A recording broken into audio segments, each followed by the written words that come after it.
Bwana kaka wa taifa, nimekutana na makomediani hapa. Umesema bwana mimi sitaki kuja mmoja mmoja, nataka tuje wote wawili. Shwari ndugu yangu? Shwari tu kaka. Mambo yanasonga? Kama kawaida. Bwana kwa majina unaitwa nani? Kwa majina naitwa Longo Comedian. Longo Comedian. Kwako wewe? Mimi naitwa Mudrik Comedian. Mudrik. Hivi kwa nini mpaka uweke comedian kwa mbele? Lazima, kwa sababu ukijiita Mudrik tu sometimes mtu anaweza kuona ni mtu wa maana, lakini ni kwa hiyo comedian inakuwa ni kama vile cheo. Comedian anajua Mudrik lakini anafanya comedy. Okay, sawa. Hivi nyinyi mmeperform kwenye hii Geita Comedy Show na naamini mmesha perform stage tofauti. Utofauti wa stage nyingine na hii ya Geita ipoje? Upoje utofauti? Geita watu wanacheka, watu wanajiachia, watu wanachia cheko la madini, watu wana stress.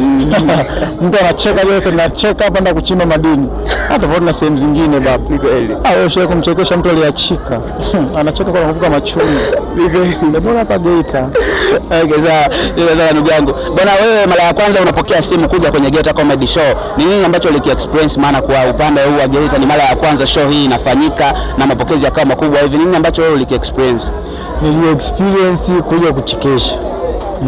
Kwa sababu mimi ni mtu wa kuchekesha. Nina kipaji niache kuchekesha. Mimi ni mtu wa kuchekesha. Una uchekesho.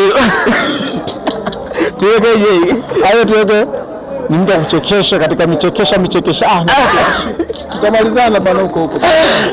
Nimekutana na comedian hapa bwana na wanasema kwamba hii mapokezi yamekuwa ni makubwa sana kwa Geita Comedy. Na nyinyi mnapenda kuwaambia nini ambao wameandaa show hii na mnatamani nini ambacho kiwepo kikubwa zaidi labda ya hiki?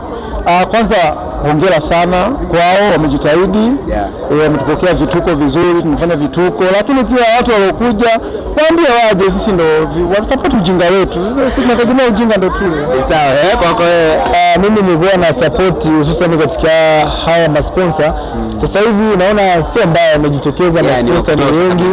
Kwa kuanzia sio mbaya, ni wako vizuri, lakini tuendelee kupata masponsor wengi zaidi, kwa sababu sasa hivi comedy tumeshaituni katika kazi. Comedy sio kama comedy ya zamani. Comedy ya sasa hivi ni ajira. Kama mimi leo nakuja hapa kuchekesha napata hela, ni kazi.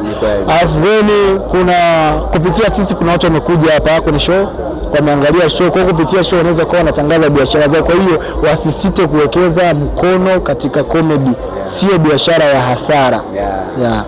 Bwana umesikia maneno hayo, wanakuambia kwamba comedy kuna faida, njoo uwekeze. Nyinyi ni vijana na naamini mmetoka mitaa ya kawaida kabisa. Nini siri ambayo imewafanya mpaka mkafanikiwa hivi? Kwa ufupi kidogo lakini. Yani siri kubwa Mungu na kukaza tu. Mungu na kukaza. Lazima kiwango cha vituko. Kiwango cha vituko cha geju sana.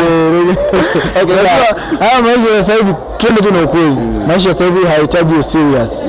Sasa hivi mtu anakuja analipia kucheka, just imagine. Kwa hiyo maisha yanahitaji serious. Kwa hiyo mimi kama comedian mtu anakuja kulipia aje achekeshwe na mimi. Kwa hiyo mimi ninachohitajika kukifanya ni kuongeza kiwango cha vituko. Naamini umeenjoy kabisa, na hawa ni comedian best kabisa waliokuwepo kwenye show hii hapa ya Geita Comedy, na mimi wananiita smart sana, handsome brother mate. Kwanza naona mmependeza ndugu zangu. Na uzuri unachangia mwendo wazimu. Shukrani sana ndugu zangu.